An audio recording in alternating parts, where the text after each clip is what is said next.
어느 성도가 몹시 힘들게 신앙생활을 하고 있었습니다. 여러 가지 복합적인 문제로 신앙이 밑바닥까지 내려가 주저앉기 일보 직전이었습니다. 그런데 어느 날 꿈을 꾸었습니다.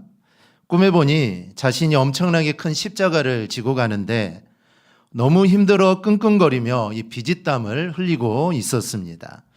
그렇게 피곤하고 지친 몸을 이끌고 비틀거리면서 가고 있을 때 예수님을 만납니다. 예수님을 만난 이 성도가 하소연을 하죠. 예수님, 이 십자가가 너무 무겁습니다. 십자가를 조금만 잘라주세요.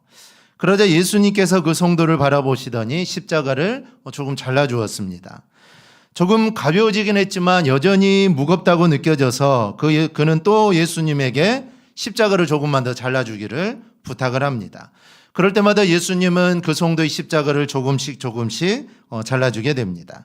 이렇게 하다 보니 이제 십자가가 아주 가벼워져서 아주 작아져서 이제 한 손으로 들고 갈 수 있을 정도로 이렇게 작아지게 됩니다. 그런데 주변을 보니까 사람들이 모든 큰 십자가를 지고 힘들게 가고 있습니다. 세상에 저렇게 미련하기는, 예수님께 부탁만 하면 예수님 십자가 잘라줄 텐데 저렇게 미련하게 저 큰 십자가를 지고 가다니, 그는 속으로 이렇게 생각을 하죠. 그런데 그 성도가 가볍게 작은 십자가를 들고 가는데 요단강이 나타납니다. 요단강을 어떻게 건널까 생각을 하고 주위를 둘러보니까 사람들이 자기가 가지고 온 십자가를 요단강에 걸쳐놓고 건너는 겁니다. 그래서 이 성도도 나도 내가 십자가를 걸쳐서 나도 건너가야겠다라고 생각을 했는데 십자가가 너무나 작아서 이 어림이 없었던 겁니다. 그래서 요단강을 건널 수가 없었습니다. 힘들다고 자기 십자가를 너무 많이 잘랐기 때문이죠. 그 성도가 요단강을 건너지 못하고 울고 있을 때 주님이 이렇게 말씀하시더랍니다. 아무든지 나를 따라오려거든 자기 십자가를 져야 한다. 저주와 형벌의 상징이었던 이 십자가이지만 우리 주님이 지시고 우리 위해 죽으심으로 이제 이 십자가가 우리에게는 구원이요 이 사랑이 되었습니다. 그리고 십자가를 믿음으로 바라보는 사람은 과거 원망과 불평하다가 불뱀에 물려 고통받는 사람들이 이 장대에 달린 노뱀을 쳐다보며 살았던 것처럼 우리가 십자가를 바라보면 제사함을 받고 구원을 받게 됩니다. 이렇게 된 것은 예수님이 나를 위해 십자가를 지고 모든 형벌을 다 받으셨기 때문입니다. 그렇게 구원받은 우리를 향해 이렇게 말씀합니다. 누구든지 나를 따라오거든 자기를 부인하고 자기 십자가를 지고 나를 따를 것이니라. 즉 자기 십자가를 지고 주님을 따르라는 것이죠.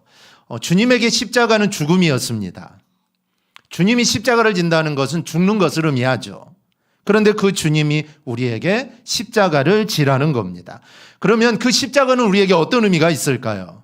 주님께서 주님처럼 너희도 십자가에서 죽으라는 걸까요? 절대로 그렇지 않습니다. 주님이 우리를 대신하여 십자가를 지고 죽으셨는데 우리에게 죽기 위해 십자가를 지라는 것은 절대 아닙니다. 주님은 우리에게 수고하고 무거운 짐진 자들아 다 내게로 오라. 내가 너희를 쉬게 하리라 말씀하십니다. 주님이 무거운 짐을 다 져주신다는 것이죠. 그러니 이제 내게는 질만한 십자가, 즉 내가 감당할 만한 십자가만 있습니다. 그래서 이 고린도전서 10장 13절에서 사람이 감당할 시험 밖에는 너희가 당한 것이 없나니 오직 하나님은 미쁘사 너희가 감당하지 못할 시험 당함을 허락하지 아니하시고 시험 당할 즈음에 또한 피할 길을 내사 너희로 능히 감당하게 하시느니라. 우리가 신앙에 대해 오해하는 게 하나 있습니다. 우리가 주님을 믿으면 이제 아무런 역경이나 아무런 어려움이 닥치지 않을 거다라고 생각하는 거죠. 이런 생각으로 신앙생활을 하다 보니까 많은 사람들이 삶에 어려움을 주는 시험이 오면 신앙의 회의를 가지거나 심지어 신앙을 버리기까지 합니다. 그러나 이것은 명백한 오해입니다. 성경 어느 곳을 살펴보아도 너희가 하나님을 잘 믿으면 시련이 없을 거다라고 성경에는 기록되어 있지 않습니다. 오히려 성경은 하나님을 믿음으로 인해, 정말 하나님을 잘 믿고 하나님을 잘 섬김으로 인해 시련에 처한 사례들을 많이 소개합니다. 대표적인 인물이 아마 욥일 겁니다. 사실 그가 받은 시험은 우리의 상상을 초월하는 것이죠. 자신의 재산을 하루아침에 다 잃고 사랑하는 10명의 자녀가 하루아침에 모두 죽고 자신의 몸에는 악창이 나고 아내가 저주하고 친구들이 죄인이라고 몰아세웁니다. 사람이 보기에는 정말 지나칠 정도의 시험입니다. 그런데 하나님은 욥이 그 시험을 감당하실 것을 아셨습니다. 그러기에 사단에게 욥을 한번 시험해봐라. 네가 하고 싶은 대로 목숨만 건들지 말고 네가 한번 해봐라. 하나님이 그러셨던 것은 욥이 사단이 주는 시험을 견딜 수 있을 거라는 걸 하나님은 아셨기 때문입니다. 만약에 욥이 견디지 못했을 거라면 하나님은 허락하지 않았겠죠. 하나님은 허락하지 않았을 겁니다. 그런데 욥이 견딜 것을 하나님은 아셨죠. 그래서 사단에게 자신 있게 네가 한번 해봐라. 네가 아무리 한다고 해도 욥은 나를 배신하지 않을 거다. 하나님은 아셨기 때문에 욥에게 그런 시험을 허락하신 겁니다. 물론 시험은 어느 것이나 다 어렵습니다. 다른 사람이 보기에는 쉬워 보일 줄 몰라도 당사자에게는 늘 어렵죠. 그래서 시험을 당한 사람은 괴로워하고 자신의 한계를 느낍니다. 만약 한계를 느끼지 못한다면 그건 시험이 아니죠. 그런데 여기서 바울은 아주 소망에 찬 말씀을 합니다. 그것은 하나님께서 우리를 시험 당할 쯤에 피할 길을 내사 능히 감당하게 하신다라는 겁니다. 여러분, 이 얼마나 위로가 되는 말씀입니까? 정말 우리에게 많은 시험이 있고 많은 어려움이 있지만 그 어려움들 하나님이 피할 길도 주시고 내가 감당할 만한 것이기에 하나님이 나에게 주셨다. 그러니 이게 얼마나 위로가 됩니까? 이거는 언젠가 지나갈 것이고 내가 이것을 이겨낼 것이고 그러면 하나님의 복, 하나님의 사랑이 임한다는 것을 내가 아니까 우리에게 위로가 되는 겁니다. 우리가 믿는 하나님은 신실하신 분입니다. 한번 말씀하신 것은 어기지 않으시죠. 그분의 말씀은 한 말씀도 헛되이 땅에 떨어지는 게 없습니다. 그런 하나님께서 시험을 당하는 우리에게 피할 길을 주신다고 약속하십니다. 그러니 얼마나 안정됩니까? 그러니까 우리 앞에 시험이 있거나 또 뭐 좌절된 일이 있거나 낭망한 일이 있을 때 사실은 좌절하거나 낭망하거나 실망할 이유가 없습니다. 하나님이 우리로 하여금 그 모든 시험을 뚫고 승리하기를 하나님은 원하고 계시기 때문입니다. 그러니 우리가 져야 할 십자가는 내가 사실 여러분 감당할 수 있습니다. 그렇다면 내가 져야 할 십자가는 구체적으로 무엇일까요? 오늘 우리가 함께 좀 살펴볼 건데 첫째는 내게 맡겨주신 사명입니다. 오늘 본문의 시작은 사람들이 나를 누구라 하느냐라고 묻는 것으로 시작됩니다. 그래서 제자들이 사람들이 엘리야, 세례요한, 에레미야 등으로 말한다고 대답을 하자 그러면 주님은 너희는 나를 누구라 하느냐라고 묻죠. 그러자 베드로가 주는 그리스도시요 살아계신 하나님의 아들이십니다 라고 고백을 합니다. 그러자 주님이 하신 말씀이 마태복음 16장에 있습니다. 바요나 시몬아 내가 복이 있도다. 이를 내게 알게 한 이는 혈육이 아니요 하늘에 계신 내 아버지시니라. 또 내가 내게 이르노니 너는 베드로라. 내가 이 반석 위에 내 교회를 세우리니 음부의 권세가 이기지 못하리라. 베드로의 믿음 위에 교회를 세운다는 것이죠. 이 얼마나 큰 칭찬입니까? 주님으로부터 정말 큰 칭찬을 받았습니다. 그러면 칭찬을 받은 베드로가 주님이 세우신 교회에 충성을 다하는 일꾼이 되었다면 이게 얼마나 좋겠습니까? 그런데 십자가에 죽으셔야 한다는 주님의 말씀에 절대로 그런 일은 일어나지 않을 것이라고 베드로가 말씀을 하죠. 이야기를 하죠. 그러자 주님이 야단을 칩니다. 심지어 사단이라는 소리까지 듣게 되죠. 어쩌면 베드로는 억울할 수 있습니다. 자기의 스승이 죽는다고 하는데 절대로 그런 일은 있을 수 없다는 것이죠. 내가 스승님을 지키겠다는 겁니다. 그러면 칭찬을 받아야 되는데 오히려 주님으로부터 책망도 받고 사탄이라는 소리까지 듣게 됩니다. 근데 왜 주님은 그렇게 말씀하셨을까요? 주님에게는 사명이 있습니다. 사람들의 죄를 대신하여 십자가에 죽으셔야 하는 사명이 있습니다. 그리고 베드로도 사명이 있죠. 이 주님을 증거하여 많은 사람을 구원하는 교회를 세우는 사명이 베드로에게 있습니다. 그런데 이 사명은 생각하지 않고 그저 자기 생각대로 말씀을 드립니다. 결국 나중에 보면 베드로는 부활하신 주님을 만나고도 그는 고기를 잡으러 가죠. 사명을 생각하지 않았기에 이렇게 주님으로부터 책망을 받는 겁니다. 여러분, 우리 모두는 다 사명을 맡은 사람입니다. 사명을 맡았는데 다만 사명을 깨달은 사람이 있고 아직 사명을 깨닫지 못한 사람만이 있을 뿐입니다. 사명은 하나님이 나를 이 세상에 보낸 목적입니다. 근데 하나님은 나를 보낼 때 아무런 목적 없이는 절대로 보내지 않습니다. 즉 목적을 가지고 우리를 이 땅에 보내신 것이죠. 그게 바로 나의 사명입니다. 그것을 찾아야 한다는 것이죠. 그러니 내가 할 일이 무언가를 여러분 한번 생각해 보십시오. 주님을 위해서, 그리고 세상을 위해서, 그리고 내가 살고 있는 삶의 현장에서 내가 할 일이 무언가를 찾아보십시오. 그게 바로 여러분 나의 사명입니다. 그리고 그 사명을 잘 감당해 나가기를 축복합니다. 둘째, 십자가는 내게 맡겨주신 직분입니다. 에베소서 4장 11절 12절 우리 한음성으로 함께 보겠습니다. 그가 어떤 사람은 사도로, 어떤 사람은 선지자로, 어떤 사람은 복음 전하는 자로, 어떤 사람은 목사와 교사로 삼으셨으니 이는 성도를 온전하게 하여 봉사일을 하게 하며 그리스도의 몸을 세우려 하심이라. 아멘. 이렇게 우리는 주님 앞에 일을 맡은 일꾼입니다. 직분을 맡은 자인데 그 직분이 바로 나의 십자가입니다. 교회는 여러 직분이 있습니다. 직분을 사람들은 마치 무슨 계급처럼 생각하는 경우들이 있습니다. 집사가 되면 안수 집사가 되고 장로가 되고, 집사가 되면 권사가 되고, 세상 사람들은 이렇게 직분을 생각하는데 이거는 큰 실수입니다. 직분은 사실 섬기라고 주신 것입니다. 에베소 4장 12절을 다시 보면 직분을 주신 것은 성도를 온전하게 하여 봉사의 일을 하게 하며 그리스도의 몸을 세우게 하기 위해서 주셨다라고 말씀을 합니다. 그러니 직분은 섬기는 것이고 직분은 봉사하는 겁니다.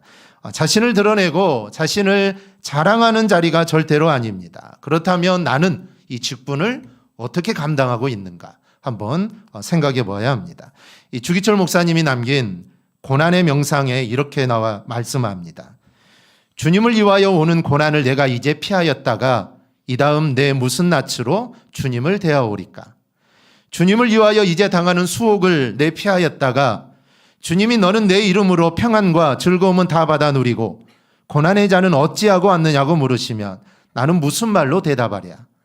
주님을 위하여 오는 십자가를 내가 이제 피하였다가 주님이 너는 내가 준 유일한 유산인 고난의 십자가를 어찌하고 왔느냐고 물으시면 나는 무슨 말로 대답하랴? 여러분, 주님이 내게 주신 직분을 어떻게 했냐고 주님이 물으시면 여러분들은 뭐라고 대답하시겠습니까? 이 서울 마포구 양화진 외국인 선교사묘원에는 현재 16개 국적 414기의 무덤이 있습니다. 그 가운데 143기가 선교사님들의 무덤입니다. 선교사묘원의 이 표지판에는 각 무덤에 잠든 외국인들을 기록해 두었습니다. 그중 한 사람, 이 고종의 외교 고문을 지낸 헐버트 선교사의 비문에는 나는 웨스트민스터 사원보다는 한국 땅에 묻히기를 원한다. 지난주 말씀드렸죠. 웨스트민스터 사원이 얼마나 중요하고 얼마나 대단한 곳인가. 거기에 묻힌다는 것은 영광입니다. 그런데 나는 거기보다는 한국 땅에 묻히기를 원한다라는 것이죠. 또 이 땅에 처녀의 몸으로 와서 단지 8개월의 사역만 하고 전염병으로 이 땅에 묻힌 루비 캔드릭의 묘비에는 만일 나에게 바칠 수 있는 1000개의 목숨이 있다면 그것은 모두 한국을 위해 바칠 것이다. 이분들만이 아닙니다. 거기 있는 언더워드, 아펜젤러 이렇단 수많은 선교사들이 사실 이와 같은 마음이었을 겁니다. 그들은 하나님이 주신 사명을 따라 낯설고 물서른 조선 땅에 와 복음을 전하다가 죽었습니다. 사실 이들은 조선을 조선 사람보다 더 사랑했던 외국인들이죠. 그분들은 그것이 자기 십자가라 생각하고 믿고 살았던 사람들입니다. 그렇다면 여러분, 주님이 주신 나의 직분의 십자가는 무엇입니까? 주님이 내게 주신 그 직분이 바로 나의 십자가입니다. 그 십자가를 제대로 감당하며 살아가기를 축복합니다. 정말 십자가, 그 사명, 그 직분을 감당하며 정말 우리는 목숨처럼 생각하고 정말 하나님이 나에게 주신 이 직분 정말 너무나 귀하고 목숨처럼 생각하고 그를 감당하며 살아가야 합니다. 그게 바로 주님이 나에게 이 직분을 주신 이유입니다. 직분을 주셨는데 직분을 감당하지 못한다면, 하나님이 나에게 직분을 주셨는데 십자가를 주셨는데 내가 그 십자가가 무겁다고, 그 십자가가 벅차다고 그 십자가를 감당하지 않는다면 우리는 하나님이 주신 직분 사명을 감당하지 못하는 겁니다. 그러니 하나님이 나에게 직분을 주셨다면 그 직분에 따라 또 봉사하고 또 그 일들을 잘 감당하기를 바랍니다. 나에게 더 큰 직분을 주셨다면 더 많이 수고하고 더 많이 헌신하고 더 많이 예스라고 주님이 주신 것입니다. 그 사실을 기억하고 직분 잘 감당하기를 축복합니다. 세 번째로 나의 십자가는 내가 감당해야 할 모든 일들입니다. 골로새서 3장 23절은 무슨 일을 하든지 마음을 다해 주께 하듯 하고 사람에게 하듯 하지 말라라고 합니다. 이 본문의 배경이 되는 베드로는 자기 생각을 먼저 합니다. 이건 모든 사람이 다 마찬가지죠. 그런데 성경은 그렇게 하지 말라는 것이죠. 너 먼저 생각하지 말고 무슨 일을 하든지 마음을 다하여 주님께 하듯 모든 일을 하라는 것이죠. 실제로 우리 믿음의 선조들은 그렇게 했습니다. 그렇게 살다 보니 세상 사람들은 집사, 장로를 믿을 수 있는 사람이라고 생각을 했죠. 목사 그러면 욕심이 없는 사람이다. 교회 그러면 교회는 좋은 곳이다. 이렇게 생각을 했습니다. 그런데 지금은 생각이 다 달라졌죠. 여러 가지 이유가 있을 겁니다. 하지만 가장 중요한 이유는 우리가 모든 일을 주께 하듯 하지 않아서 그렇습니다. 거짓말하고 속이고 자기 이익을 구해서 그렇습니다. 참으로 가슴 아픈 일이죠. 이 사도행전 2장 44절에서 47절을 보면 이 초대교회에 일어났던 놀라운 일이 기록되어 있습니다. 우리 함께 보겠습니다. 믿는 사람이 다 함께 있어 모든 물건을 서로 통용하고 또 재산과 소유를 팔아 각 사람의 필요를 따라 나눠주며 날마다 마음을 같이하여 성전에 모이기를 힘쓰고 집에서 떡을 떼며 기쁨과 순전한 마음으로 음식을 먹고 하나님을 찬미하며 또 온 백성에게 칭송을 받으니 주께서 구원받는 사람을 날마다 더하게 하시니라. 아멘. 여기 보니까 믿는 사람은 서로 돕는 사람이고 서로 사랑하는 사람입니다. 또 서로 나누는 사람이죠. 그래서 온 백성에게 칭송을 받습니다. 또 그렇게 되니 주께서 구원받는 사람은 날마다 더하게 하셨다라는 겁니다. 예루살렘 교회는 사람들을 받을 준비가 되어 있는 교회였습니다. 즉 불신자들이 오면 품을 수 있는 준비가 되어 있는 교회가 예루살렘 교회였던 것이죠. 대강교회도 이런 교회가 되기를 축원합니다. 정말 믿지 않는 자들이 왔을 때 우리가 정말 품어줄 수 있고 또 예수 그리스도의 사랑으로 사랑해 줄 수 있는 그런 교회가 되면 참 좋겠습니다. 그렇다면 우리 교회 그리고 나는 준비가 되어 있느냐 생각해 봐야 합니다. 이거는 교회뿐만이 아닙니다.